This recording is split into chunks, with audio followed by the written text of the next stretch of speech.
Salam sejahtera bagi kita semua. Kami dari kelompok 6 akan mempresentasikan materi kami mengenai pembiayaan dalam agribisnis. Sebelum kami memaparkan materi kami mengucapkan terima kasih atas waktu dan kesempatan yang telah diberikan kepada kami untuk memaparkan materi kami. Dan tak lupa juga, kami mengucapkan terima kasih kepada Bapak Hendra Saputra selaku dosen pengampu mata kuliah Manajemen Agribisnis yang telah mempercayakan kami selaku kelompok 6 untuk membawakan materi mengenai pembiayaan agribisnis. Nah, sebelum kami memulai untuk memaparkan dan menjelaskan materi terkait pembiayaan agribisnis, saya selaku moderator akan memperkenalkan anggota kelompok kami. Saya sendiri Helvita Tampubolon sebagai moderator dan ketiga rekan saya yaitu Alia Febrina Harahap, John Kasmote, dan Lucy Anggraini Sabar. Langsung saja kita ke materi yang pertama. Materi yang pertama yang akan kami bawakan yaitu sumber-sumber pembiayaan agribisnis. Nah, untuk mengetahui sumber-sumber pembiayaan agribisnis, kita terlebih dahulu harus mengerti apa sih pembiayaan dalam agribisnis. Nah, pembiayaan dalam agribisnis merupakan tanggung jawab manajemen dalam sebuah agribisnis, di mana tanggung jawab tersebut adalah pemenuhan uang untuk belanja modal dalam mengoperasikan agribisnis setiap harinya, di mana tanpa uang dan pembiayaan tersebut, sebuah perusahaan agribisnis tidak akan berjalan. Nah, adapun sumber-sumber pembiayaan dalam agribisnis terbagi menjadi 3. Yang pertama yaitu investasi atau penanaman modal oleh pemilik.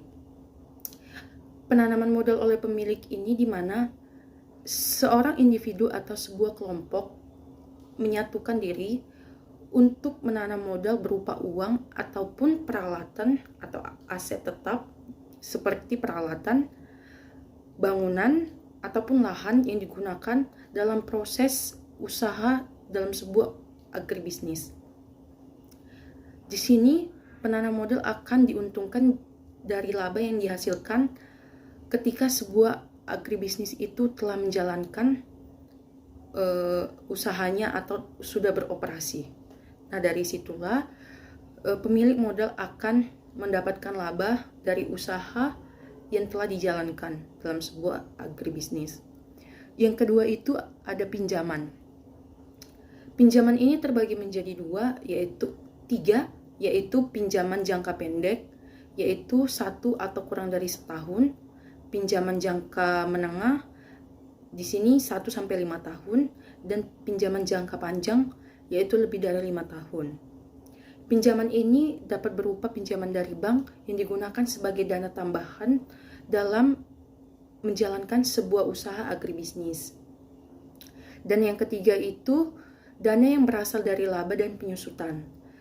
Dana yang berasal dari laba dan penyusutan ini berupa aktiva tetap, yaitu dana yang berasal dari laba peralatan yang digunakan, lahan yang digunakan maupun gedung yang digunakan sebagai dana tambahan dalam menjalankan usaha agribisnis tersebut. Selanjutnya sumber-sumber pembiayaan untuk agribisnis menurut Endang S. Tohari. Yang pertama, pelaksanaan penyaluran kredit dengan pola executing lembaga keuangan perbankan dan non-perbankan cenderung hati-hati dengan menerapkan prinsip prudential banking dengan 5C, yaitu collateral, capital, karakter, capacity, dan condition, sehingga realisasi penyaluran kredit relatif lebih lambat. Yang kedua, skim kredit untuk sektor pertanian selama ini terfokus pada usaha budidaya atau on-farm dengan komoditas terbatas, misalnya seperti kredit usaha tani dan kredit ketahanan pangan tahun 2000-an. Yang ketiga, kurangi pembiayaan usaha agribisnis hulu dan hilir yang seharusnya juga harus baik, maka perlu adanya skim kredit. Yang terakhir, skim kredit agribisnis atau SKA mencakup tidak saja usaha on-farm, tetapi juga untuk usaha agribisnis hulu dan hilirnya. Selanjutnya, sumber dana eksternal. Sumber dana eksternal terdiri atas 6. Yang pertama, bank komersial. Bank komersial adalah sumber utama dari dana pinjaman bagi hampir semua agribisnis. Menurut perkiraan, bank ini menyediakan 80% dari pinjaman, kecuali kredit perdagangan. Bank juga memberikan pinjaman pribadi tanpa jaminan. Berbagai jenis pinjaman jaminan lainnya seperti hipotek atas harta yang tidak bergerak, hipotek pribadi atas perkakas dan peralatan, dan pinjaman terhadap polis asuransi jiwa pemilik saham dan obligasi. Yang kedua ada perusahaan asuransi. Perusahaan asuransi selalu mencari tempat untuk menanamkan dana yang mereka kumpulkan dari para pemegang polis. Hampir semua perusahaan asuransi tertarik pada pinjaman jangka menengah dan panjang untuk pembelian aktiva tetap. Contohnya peralatan dan barang yang tidak bergerak. Selanjutnya ada lembaga keuangan komersial. Lembaga keuangan komersial adalah badan keuangan yang secara khusus aktivitasnya pada bidang pinjaman bisnis dan komersial. Lembaga ini berani mengambil risiko ketimbang bank, sehingga pada umumnya meminta bunga yang lebih tinggi dibandingkan dengan bank. Selanjutnya ada pinjaman dengan jaminan piutang usaha atau koperasi. Koperasi agribisnis dapat meminjamkan dari bank koperasi yang merupakan bagian dari sistem kredit usaha tani. Seringkali bank koperasi dapat menawarkan suku bangsa yang lebih rendah ketimbang bank komersial karena sifatnya yang tidak mengejar laba dan dioperasikan secara eksklusif demi kesejahteraan anggotanya. Selanjutnya, bukti penerimaan gudang atau persediaan gudang sebagai jaminan atau kredit dagang. Apabila agribisnis mempunyai kelayakan kredit, hampir semua pemasok atau penjual bersedia melakukan penjualan secara kredit. Manajer agribisnis harus mengusahakan sedapat mungkin agar pemasok memperpanjang jangka kredit maksimum dan mengambil manfaat dari setiap kelunakan persyaratan pembayaran utang usaha. Yang terakhir ada leasing atau penyewaan. Leasing memberikan peluang bagi banyak perusahaan agribisnis untuk memperluas aktiva modal tanpa harus meminjam uang. Agribisnis misalnya dapat melising atau menyewa gudang pabrik, toko-toko, kantor, peralatan, atau truk. Oke, selanjutnya sumber daya internal. Sumber dari mana perusahaan mendapatkan sejumlah dana yang digunakan untuk melakukan berbagai macam aktivitas perusahaan, baik itu untuk kegiatan operasional perusahaan sehari-hari, riset dan pengembangan hingga ekspansi bisnis. Pada dasarnya sebuah perusahaan bisa mendapatkan dana yang berasal dari internal perusahaan. Namun, biasanya perusahaan juga mencari sumber dana dari pihak internal lebih dahulu untuk keperluan ekspansi masif di tengah persaingan yang ketat. Sumber dana internal dan dapat didapatkan dari operasional yang terjadi di dalam perusahaan, sementara dana eksternal perusahaan bisa dari koneksi atau jaringan dalam bentuk pinjaman, fundraising, dan masih banyak lagi. Oleh karena itu, dalam menjalankan bisnis sangat penting untuk koneksi dan meningkatkan kepercayaan pada pihak eksternal. Selanjutnya, pembiayaan internal untuk aktivitas yaitu ada 3. Yang pertama, modal ekuitas, yang kedua saham, dan yang ketiga pembiayaan internal. Oke, yang pertama modal ekuitas, modal yang dapat didapatkan dari perhitungan ekuitas atau hasil aset perusahaan yang sudah dikurangi dengan liabilitas atau kewajiban. Ekuitas adalah hak kepemilikan atau suatu aset yang dikurangi dengan liabilitas untuk berbagai kewajiban harus dikeluarkan. Yang kedua, saham. Saham, pembiayaan saham. Pada metode satu ini, perusahaan terlebih dahulu harus menyiapkan sejumlah dana khusus untuk diinvestasikan pada saham yang telah terdaftar di Bursa Efek. Pemegang saham biasanya memiliki hak untuk mengeklaim bagian dari laba perusahaan untuk mengendalikan dengan berpartisipasi dalam pemilihan dewan direksi serta dalam pemungutan suara mengenai kebijakan perusahaan yang penting. Dan yang ketiga, pembiayaan internal. Pembiayaan internal, pembelanjaan perusahaan yang menggunakan dana yang tidak dibagikan kepada para pemegang saham atau yang biasanya diistilahkan sebagai dana yang ditunda atau retained earning. Setelah laba perusahaan dikurangi pajak penghasilan atau PPh, diperoleh laba bersih sesudah pajak yang selanjutnya akan dibagikan kepada pemegang saham. Berbagai dividen dan ditahan di dalam perusahaan.